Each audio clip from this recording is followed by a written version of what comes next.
Okay, we are on Eyn Yaakov, and it is in Shabbos 32b. 1. What we're talking about, what we continue to talk about, is things that are dangerous to do. Namely, when caught in that moment of danger, Hashem will decide whether or not you have the merits to continue living or not. The courts go up. So until now, we're talking about the women who were not careful in Nida, in taking the challah, in Nida, and Shabbos candles, and then we expanded. Now the Gemara is going to continue to expand on this, but the main thing was we should get, at least from the beginning of the Gemara, when talking about vows, is it's not just a matter of if I do A, then B will happen. Is if I do A, then I open the door for B to happen. That's really what's going on. Okay? And once I start sinning, for whatever reason that is, so now when points of danger come up, then certain things can take over. It's not a guarantee that these things will happen. Okay? So it's not if I do A, then B will necessarily happen. And also, even if I do A and B happens, it doesn't mean that B was done because of A. It just means that I've opened the door. I've given God a petach, an opening, to do something negative or positive, whatever the case is going to be. Understand? So I don't want people to say, oh, because of this, the Gemara says, because of A, then B. It doesn't always work. Because you see many people doing A, that B doesn't happen. And you see many people who don't do A, but B happens. Okay, you understand? So it's not a guarantee. It's opening the door for this to happen. Okay. You'll see why he gave such a lengthy introduction. Okay. So it says, it was taught in the Braita. Rabbi Natan said, Bavon nadarim meta isha shel adam. For the sin of an unfulfilled vow, a man's wife dies. It says, the Braita refers to one who vows to set aside an animal as an offering, and then fails to keep his word, or consecrates an animal as an offering, then fails to bring it upon the altar. Shenamar, how do we know that the wife dies? It says in the verse, Im ein lecha l'shalem, if you do not have anything to pay, lama yikach mishkavcha mitachtecha, why should he take your bed out from under you? So Rabbi said, okay, that's number one. So now what's going on there? So the Anaf Yosef explains that. The Eyn Yaakov explains that for the sin of Nadam that his wife dies, and she explains that Rashi said the Olot v'hektashot shenadar, these offerings that you vowed you would give. Near mishum hachi, it seems because of these things have a midah keneged midah, it's tit for tat. God's going to get you measure for measure. Kevan shehu nada lahakriv olo v'hektish. Since he vowed, vowing is worse than anything else. You make a vow, you're supposed to fulfill your vows, as we learned before. Since he made a vow to bring the Ola offering and the other holy offerings, v'eno makriv, and he doesn't bring them, it says Ke'ilu nechrov Beit HaMikdash. It's as if the Beit HaMikdash was destroyed. She'ein yechol lahakriv, and that's why he couldn't bring it. He's acting like it was destroyed. L'chach meta ishto rishona. That's why his first wife dies. To have a Ke'ilu nechrov Beit HaMikdash biyamav, because then it is as if the first Beit HaMikdash was destroyed in his lifetime. There was immense sadness he's going to have. But since he's treating God disrespectfully, first he's making a vow, and then I'll bring it, which is acting as if, the Eyn Yaakov says, acting as if the Beis HaMikdash was destroyed. Obviously, at this point, if I'm making a vow to bring an Ola offering or any other offering, the Beis HaMikdash is not destroyed, right? So I'm acting as if it is. So then Hashem says, okay, I want you to understand what that feeling is like. So he takes the wife away. Again, midah keneged midah, tit for tat. So now, then Rabbi says, another statement, Ba'avo nedarem banim meitim kishem katanim. For the sin of unfulfilled vows, a person's children die when they are young. Shneamar, and again it says, Al tenapicha lachtor besarecha, do not allow your mouth to cause your flesh to sin. V'al tamar lifnei hamalach kishkagahi, and do not say before the agent that it was an error. Lama yiksof elokim al kolecha. Why should Hashem be angry at your voice v'chibel masi yedech, and destroy the work of your hands?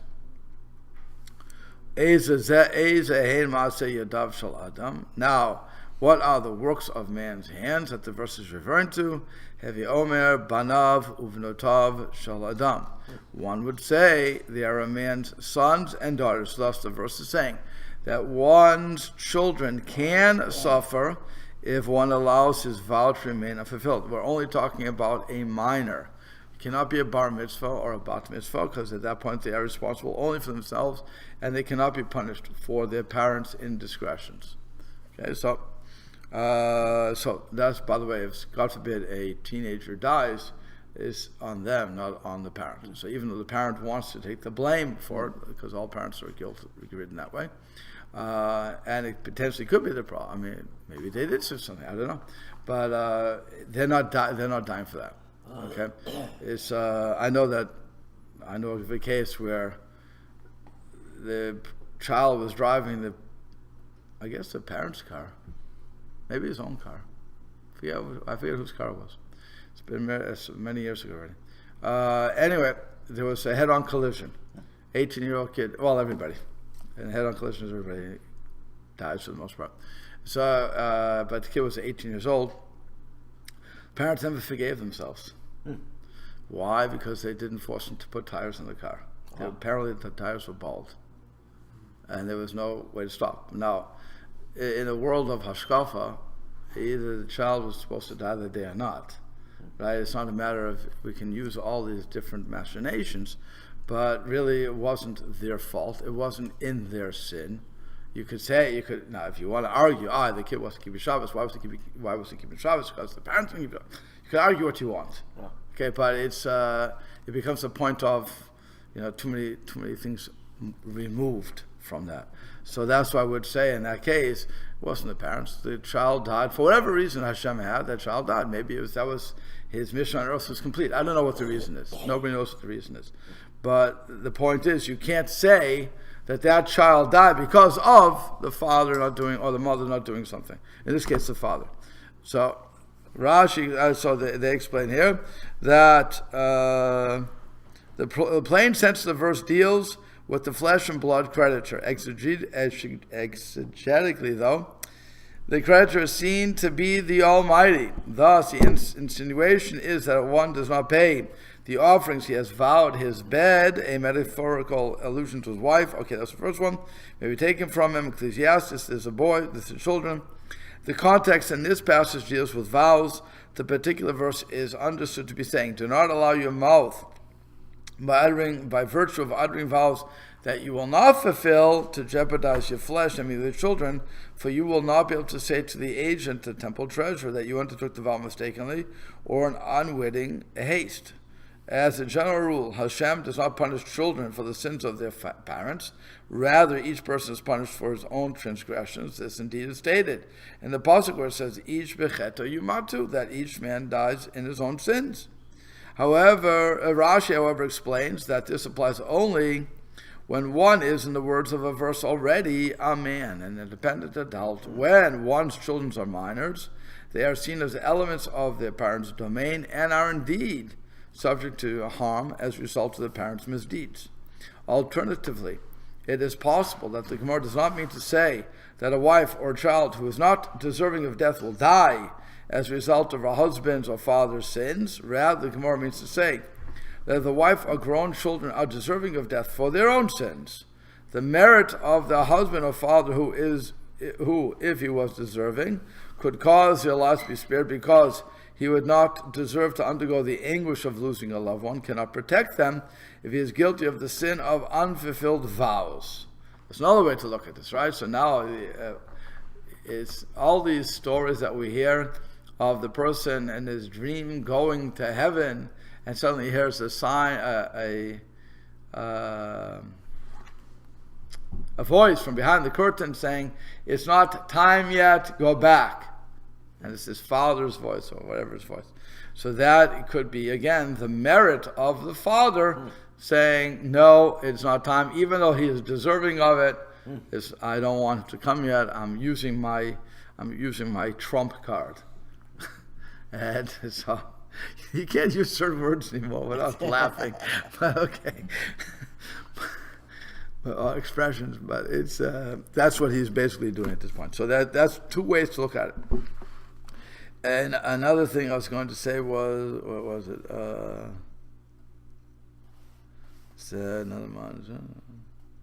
Oh, that's, by the way, when a child becomes a bar of bat mitzvah, certainly a bar mitzvah. What do we say? Baruch shepeteran, we call Anshel says shel zeh, that blessed is the one who exempted me from all the punishments of this child. Well, really, the child should say it too. If you think about that. Baruch Hashem, I didn't die because of what you said, or what you did, or what you didn't do. So there's certainly a negative to the Baruch Shepatarani, that it blesses one who exempted me, because now I no longer can take my kid's sins, doesn't do anything. So it's on me, no problem. I'm a big boy, I can take it. Okay. But now I've lost that opportunity to protect my child. So really, it's a very mixed feelings bracha that we're making. That on one hand, we want to be able to protect our children all the way through life. On the other hand, we have to recognize that there's a time that we hopefully taught them enough, so now that they're on their own, and praise to you that I've seen this moment that I'm no longer able to protect them as much as I could before. Okay, that's probably how a person feels it when his kid hits 18 or 21, whatever is legal in this country or state, for drinking, for driving, for all these other things that we have. Each time that our child hits that level, there's a concept of sadness that the child no longer needs me, happiness that the child no longer needs me. Right? We marry off our kids, we cry. Again, there's happiness, there's sadness. It's a very mixed thing. So there's this bracha that is coming, also this sort of concept. Okay. So Tarabanan, rabbis learned in the Braita, another one, Avavon Nedarim Banim Eitim, for the sin of unfulfilled vows, a person's children die. Divrei Rabbi Elazar Rabbi Shimon. These are the words of Rabbi Elazar, the son of Rabbi Shimon. Rabbi Yehuda Nasi Omer, he said, however, Bavon Bittul Torah, children die for the parents' sins of neglecting Torah study. And he says, who neglects Torah disregards the legacy which Hashem has passed down to us. Therefore, Hashem deprives him of his own legacy. And again, is Midah Kneged Midah. Again, 1A does not necessarily always equal B, but if you're looking for something to do tshuva for, these are things, and I would do them starting now and not wait till the negative happens. Okay. So according to the one who says that the children die for the sin of unfulfilled vows, the reason is understandable. Kida is for the sources as we stated before, namely that verse. But for the one who says because the father didn't study Torah, the children is going to die. My Kara, what's the verse for this? So the Gemara says, for it is written, in vain have I smitten your children. Musar lo lekacho. They have not accepted rebuke. And interpreted, so our school explains, interpreted exegetically, this states that children were stricken because their parents had neglected Torah study. The plain sense of the verse is that the suffering endured by the Jewish people has all but been in vain, for they have not renounced their evil ways. Here, though, the verse is interpreted homiletically, as if it were asking a rhetorical question. Have I not smitten your children in vain? Have I smitten your children in vain? Surely not, replies the prophet. Hashem has done so because the people neglected Torah study. The verse's word musar, literally ethical reproach, It's used as an acronym for Torah. Likewise, the phrase lo lakachu has the alternative meaning of they did not study. So, studying Torah, as we said before, he neglected the legacy or the gift of Hashem, so Hashem is going to take away his gift. Again, it's all midah k'neged midah. Eyn Yakov, he quoted Eyn Yakov, but Eyn Yakov goes a little deeper, and he says like this. Rav Yehuda Nasi said that in the sin of Bittul Torah, what happens? The reason is that Jews are all guarantors on the Torah, right? Kol Yisrael Arevim, we all become guarantors, like it says, okay, in Shishim. So, and so then it says, if you will forget the Torah of your father, of your God, I will forget your children, also I. And further, it says, since it was fitting to learn Torah, which is the inheritance that Hashem gave to us, to his nation Israel, with joy and with desire and with love, this guy rejected it. Let me say, this guy rejected it, that he didn't want to learn it. Therefore, Hashem takes from the man that which is his main source of joy and love, and that's his children, which will be his inheritance. Yeah. Loud. Let the people hear. In the verse before, it said, "You have got my Torah, so I'll forgive your children, and also I." Did this cut off? Well, it's not what I was saying. Yeah. What? You're not hearing the full verse, and I don't know the full verse off my. Right. Okay. Yeah. Okay, so that's really what's going on. It's two-sided. One is you didn't. Where was it? The first side was we're all Arevim. Yeah. Why did they cut off? I forget. You have to no. By the way, the Eyn Yaakov doesn't cut it off. He expects us to know it. Oh. So Okay. I don't know it. Huh. So it's my lack of knowledge versus his cutting off. Many times the Gemara will do it too. The Gemara will give you a couple of words that have nothing to do with what we're talking about, assuming you know the end of the verse, because they only have to give you Bereshis bara, you know the rest. Okay. Okay, that sort of thing.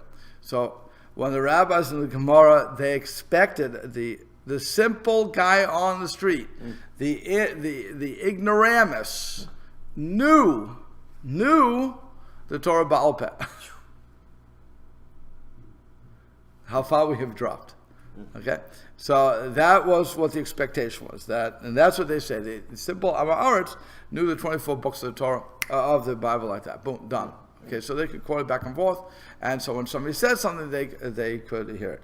The Talmud Chacham is the one who knew not only that, but also the Mishnayot by Baal Peh. Today, you have to know the Torah, the Tanakh, the Midrashim, the Talmud, the Rishonim Acharonim, and the Shulchan Aruch.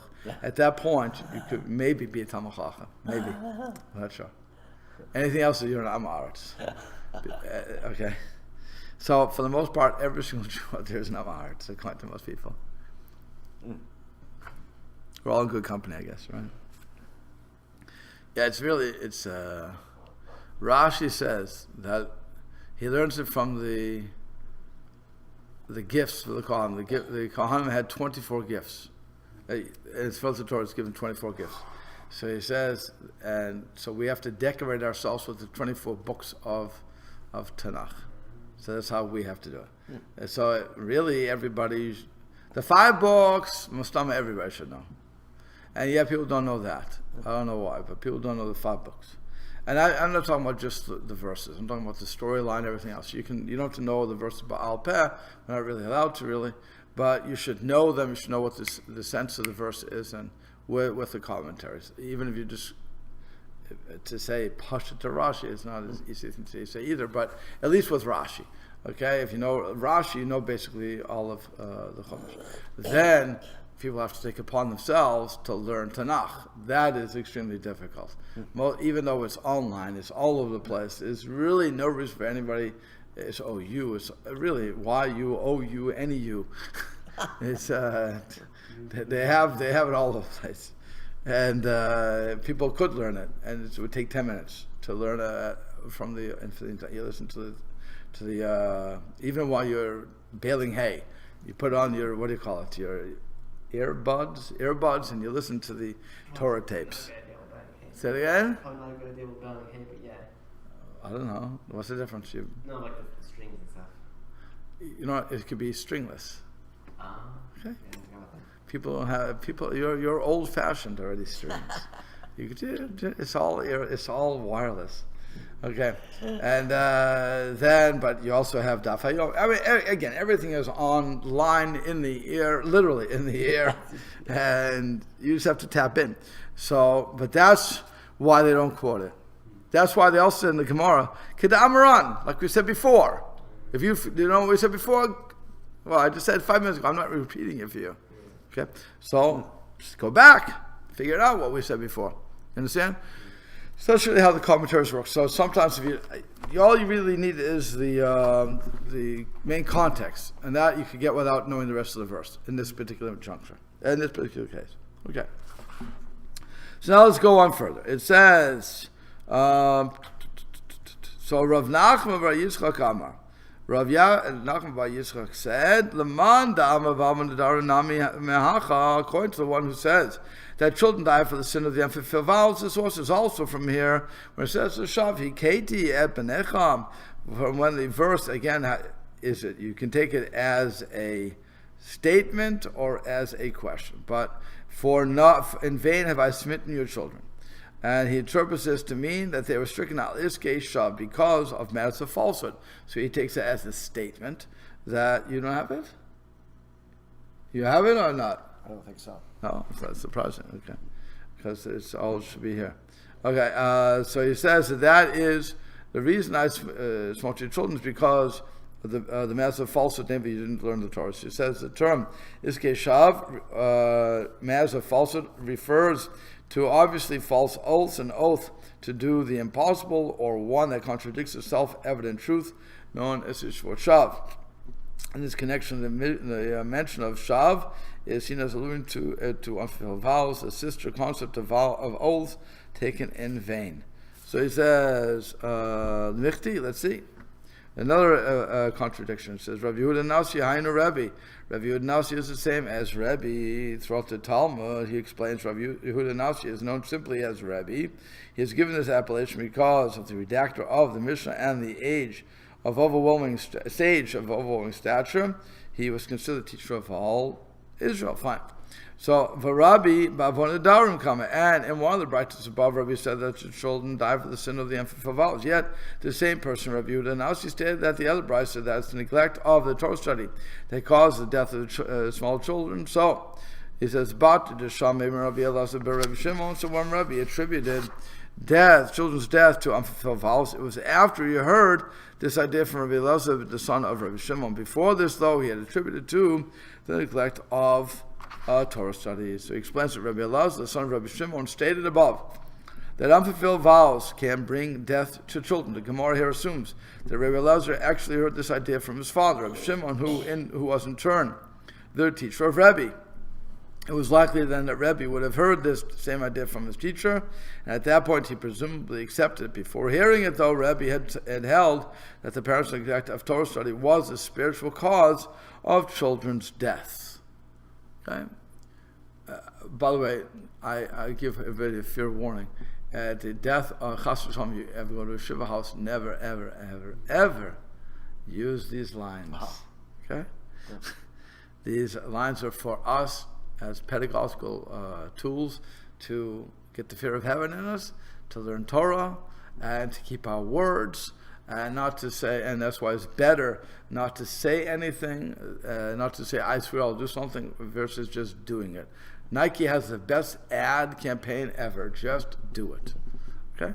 And that's really what we're hearing here. And also, we have an obligation to learn Torah. Don't neglect it. It's Hashem's gift to us. So keep going with it. Okay. So now, Pali bar Rabbi Chia bar Abba bar Rav Yossi. Rav Chia bar Abba and Rav Yossi disputed this point as well. Chad amar ba'ava mezuzah. You should have this. I think I got Okay. mezuzah. One said that small children are liable to death for the parents' sin of not affixing mezuzah to the doors of their home. That's why whenever there's a major accident that goes on and kids die, the first thing you hear from some rabbi out there, and they always put it in the paper to mock the rabbi, is check your mezuzahs. Okay? Hear from the Gemara. And the other one said that they are liable to die for the parents' sin of neglecting the Torah study. So, what's going on? According to the one who says that children are stricken for the sin of mezuzah, where they get that from? Mikra Nidrosh L'fanav. The verse we say it every single day, twice a day. It's in the Shema, the second paragraph. It says, in order to prolong the days of your children is expounded to shed light upon the passage that immediately precedes it, and they name that as affixing the mezuzah to one's doorpost, for lo lifnei l'panav, but not upon the passage twice removed from it in precedence, and that the passage that appears 2 sections earlier in the scriptural text. For the one who says Betel Torah is a reason, mikra nidrosh l'fanav, lifnei fanav. So that verse expounded to shed light both on the passage that immediately precedes it and the one before that. So what's going on here? If you look, he says, immediately before the verse that speaks of prolonging the days of your children, Laman yirbu yimechem v'mei al ha'adama, right? That one. That scripture states the command to write mezuzot and affix them. And it says, "Kotem alms obetecha v'shurecha," and write them upon the doorposts of your house. This amora thus is a connection between faithfully observing the precept of mezuzah and meriting a long life for one's children. So now, if I put up a mezuzah case without a mezuzah in it, did I fulfill a mitzvah? No. If I put up a mezuzah with a mezuzah case with a faulty mezuzah, no. It has to be a good one, which is why the people who yell when tragedy happens, you should have to check your mezuzah.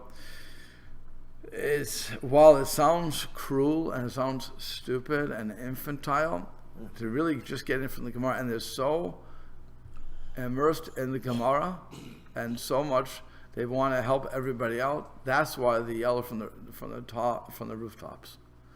Is it the best thing in the world to do? No. I don't think it's the best thing in the world to do. But the point is that there's a source for it. And I think that's what everybody has to realize. There's a source. I'm not saying that is the reason. Again, chas v'shalom, I would never say that's the reason for anything like this happening. But nonetheless, when somebody does yell, I give them the side of merit to say that they're not trying to be cruel and say it's your fault, blah, blah, blah, blah, blah. But now is time to check out your mezuzahs, because if that wasn't, at least if that was it, so it's a quick repair. You can't get the kids back, but it's at least you're saving your other kids. Okay, it's a quick repair. It's if it's not that, well, you have to search out what you're doing. Okay, and it may not be anything. It may be simply that their mission was done, and Hashem said, "Time to come home." Simply be that. And again, thus, according to the Samora, there's the second part, when he goes one more verse. In other words, not just one verse behind, but he goes 2 verses behind. Thus, according to this Samora, a prolonged life of one's children is connected both to one's observance of a precept, mitzvah precept, and his diligence in studying Torah. So you have it depends on how you look at that. Okay. So now, the Gemara says, Palig Bey Rabbi Meir v'Rabbi Yehuda. So Rabbi Meir and Rabbi Yehuda dispute this point as well. Chad Amar Bava Mezuzah. One said that small children are liable to die for the parents' sins of failing to affix mezuzah. V'chad Amar Bava Tzitzit. And the other one said they may die for the father's sin of failing to wear tzitzis. And he says, okay, so the Torah's requirement to wear tzitzis applies only to garments that have at least 4 corners. In this connection, Tosfot Yeshenim makes the point that our Gemara's indictment of people who fail to wear tzitzis applied only in the days of the Talmud, when 4-cornered garments were commonly worn. In later eras, when such clothing was not in use, the fact that a person was not wearing tzitzis would not constitute a transgression. There's a side heter, the side for I should say, the side of zechut for the people who don't wear tzitzis. Okay, there's people don't always wear tzitzis today. People decide they don't want to put the arba comfort on. They don't want that mitzvah. No big deal. The mitzvah is only if I'm wearing a garment that has four corners. On that garment, I have to put tzitzis. That's it. There's no mitzvah to put on a garment of four corners. You understand? Okay, so that's why in those days they had that. That's what everybody wore. So if you have that, okay, you have to wear tzitzis. If you don't, and that's why it goes into the thing of the tzitzis are dragging on the grave. So in other words, either maybe you bought it in the general marketplace. It was some kind of a cape or some kind of a blanket you'd wrap yourself in, whatever, and you had to put the tzitzis on it. Or if you made it yourself, you made the material, you had to remember still to, before you put it on, to put the tzitzis on. Correct. One or the other. Correct. That's your job. If you were a poncho is full corner, right? Mm-hmm. Yeah. If you wear a poncho, you're obligated to put tzitzis on that poncho. Period. Yeah. You're not wearing it? No, if you're wearing it. Only if you're wearing it. No, if you're not, what? What if you have tzitzis? Doesn't matter. Doesn't matter. If I have four corner garments that I'm wearing, all four of them that I'm wearing have to have tzitzis. That's why we have a tal katan, and you put on your tzitzis. You put on your talis, right? Same thing. So anytime I want to fulfill the mitzvah, anytime I have a four corner garment, I need to fulfill the mitzvah. So then, if I'm going to wear it, then I put on my tzitzis on that four corner garment. If I not wearing the garment, that garment doesn't need tzitzis. I'm the one that requires I have to put it on. So today we don't know how to tie tzitzis, so we just buy it and we never move it from garment to garment. But you can see in those days they did. It was like our belts and everything else that we go from garment to garment to garment. So you just put your tzitzis on. It's like tefillin, you know. How long does it take to put tefillin on? It takes 30 seconds. You put tefillin on and you can go the day. So tzitzis in those days wouldn't take a half hour for one tzitzis to go on. You know, that'll be it. It'll be done. Okay, so that's how. So that's what you're saying. Today, this Gemara doesn't necessarily apply, unless I'm wearing a four corner garment. Then who knows? Then you can say it applies. Well, so you put your talis on every day. We like to look at the tzitzis to make sure they're okay. Before you put it on. Yeah. But again, you're forcing yourself into that mitzvah. I don't have to put a talis on. Yeah. There's no mitzvah to put on a talis. Put it on, don't have to have correct tzitzis. If I don't have correct tzitzis, then I can't put it on. That's why you're checking it. Yeah. That's why we all check. Okay, is it good? Okay, fine. Now I can make a bracha. Now I can put it on, and that's it. Because if I don't, I'm imagine that you're forcing yourself into that mitzvah, and you're doing the mitzvah wrong. What are you doing? Rather, don't put it on. That's all. Tosfot Yom Tov adds that even in times when four-corner garments are not commonly worn, it is nevertheless advisable to buy such a garment for oneself and place it on it. By donning such a garment, one allows himself to fulfill a mitzvah that otherwise might not apply to him. And that's, again, why we all wear an arba comfort, or we this tal katan, or we put on a talis, whatever the case is going to be. Okay, but like I said, it doesn't have... Well, if I'm wearing a four-corner garment, I don't put don't put tzitzis on, I'm endangering my child for no reason. Okay, so that's really what happens. Okay, and then he says that was right. Okay, so the Gemara seeks to identify. He says, "Bishlam alamadi amabavo mezuzah." Now, according to the one that says that small children may die from mezuzah, that's understandable. Why? Because of it. Uchtatam amzavadecha v'sharecha k'tiv batre l'man yibri mechem v'mechem ala damashim shba. So it says, you shall write them on the doorposts of your house. The next verse is, in order to prolong the days of your days and the days of your children. No, through this juxtaposition, the Torah indicates the link between the priesthood to mezuzah and the length of one's children's lives. But where does it come up with tzitzis? My Tama, what's the reason for that? So Amar Rav Kahana, V'itemer Shila Mari, and some say it was Shila Mari who said it. Dichtiv is written, Gam b'knafayich nimsu dam anafshot evyonim nikiyim. Also in the corner of your garments is found the innocent blood of pure souls. That's pure souls. Jeremiah says, in the simple meaning of the verse, the prophet states that God has found the people guilty of killing innocent, downtrodden souls, and they have done so openly without shame. That's the simple understanding. We're going to go homiletical though. Why in the corner of your garment? What? What's that have to do with the corner of your garment? Listen. Oh, no, it says also, that's what the verse says. Also in the corners of your garment is found the innocent blood of pure souls. That's the verse. Right. So that's your garments. 4 corners of your garments. Okay, so that's just, it's not actually literal. Oh, the literal, again, Like not literal what? I guess it wouldn't, that doesn't make sense to be literal, but like, it's like having blood on your hands, even if you don't actually have blood on your hands. The usual expression is having blood on your hands. This expression is having blood on the 4 corners of your Correct. yeah. Okay? Again, people are guilty of killing the innocent, downtrodden souls. Okay. So, but what they interpreted homiletically is, the verse says, by neglecting a command involving the corners of your garments, it says, the innocent blood of pure souls, small children become to be spilled.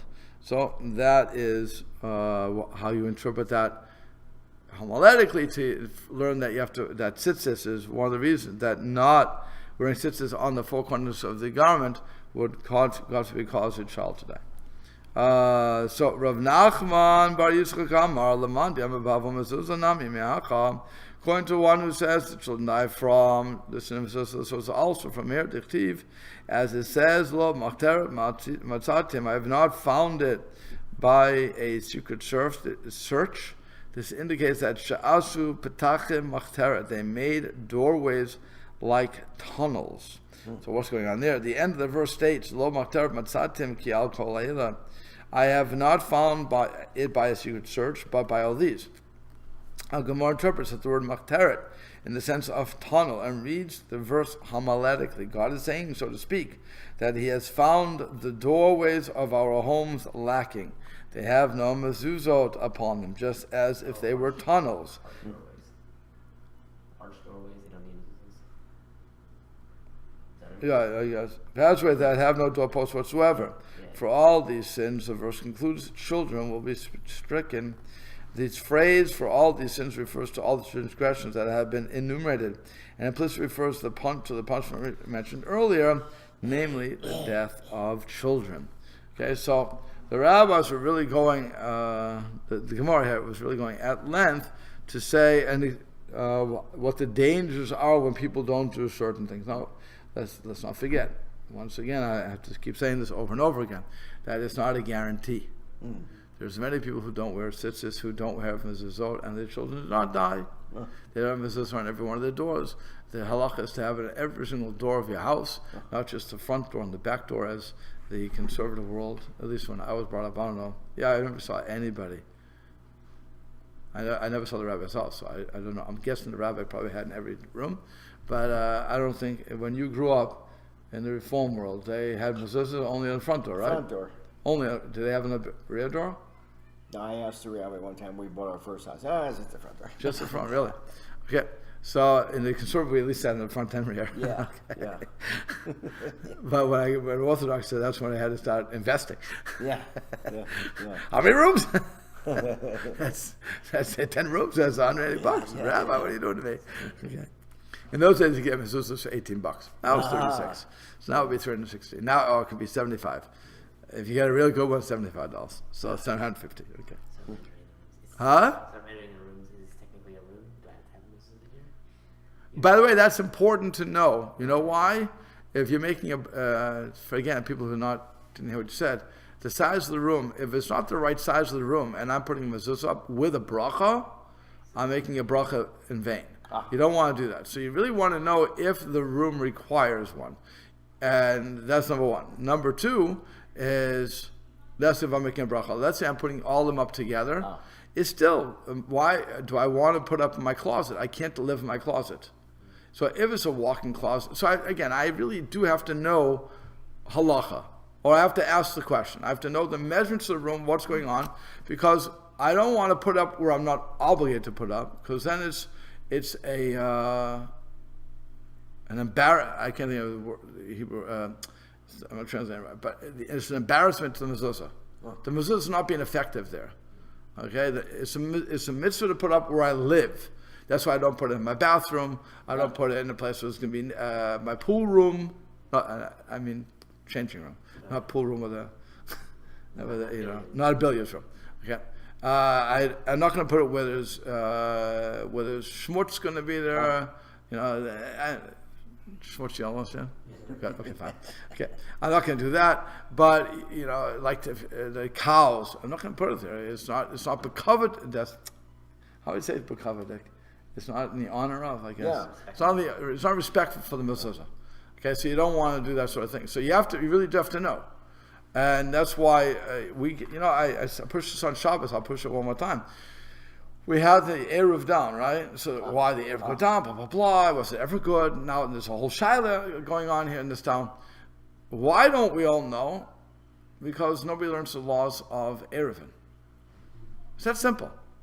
If we all knew the laws of Eruv, and we'd all see where I was driving around town. After all, we're all relying upon this Eruv, so we should at least know how the Eruv works.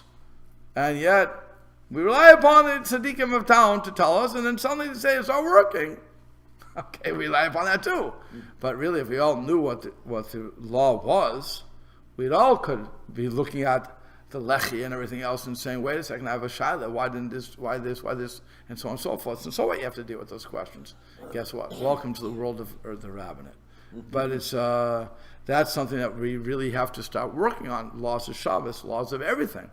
And, it was a wake-up call to everybody.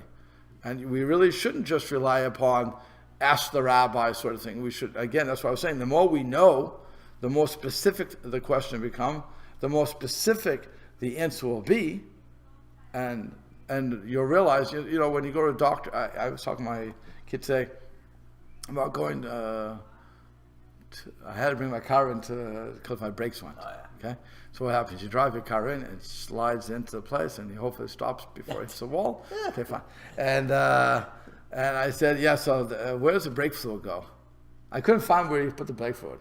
This car was all so far deep, and I was like, where does it go? You need a special funnel to get in. He told me, by the way, you should understand this brakes are a closed system. If you have to put in brake fluid, it means you have a hole somewhere. Yeah. Okay, so you have to get it fixed. I says, okay, so fix it. What can I tell I can't drive it. I have no brakes anymore. Okay, but I said to my son, why do you wait till it breaks? Why do you wait till it breaks? In other words, most people will wait till it breaks. Right? Because you go to a mechanic and you say to the mechanic, when I'm driving, it goes like this. Ba-boom, ba-boom, ba-boom. Oh, ba-boom, ba-boom, ba-boom. It could be this. Right? It could be 5 things. And it may not be any of those. It could just be a mess up of the system. Who knows? Okay? So what I said is, so you're going to be spending a lot of money, unless you know what's going on. You're just going to be spending money like crazy. You wait till it breaks down, and sooner or later it's going to break. Then you bring it in, fix it. We know what it is already. Now that's what it was. Great, fix it. Why? Because that's how people operate. Okay, so that's really, we shouldn't be operating. If I would know how the car works, if I would know what I'm looking at, if I would know what you're supposed to be feeling. Now, if I'm sensitive to that, right? So now I realize the brake is getting soft, let's say. Okay? So I say to the guy, hey, you know what? My brake is getting soft, and check this piece out for me. Because you don't want to get dirty. Why should you get dirty, right? You know how it works. You know theoretically how it works. So you check it out. If you want to get dirty, get dirty. I don't care. But if somebody doesn't want to get themselves dirty, they can go to a mechanic and say, could you please check this out? The mechanic puts up the thing, charges it's $20 to look at it, and says, this is no good, or it is good. Whatever. Okay? But that's really what we have to do halachically. We have to start learning how to ask those questions. And we'll stop there.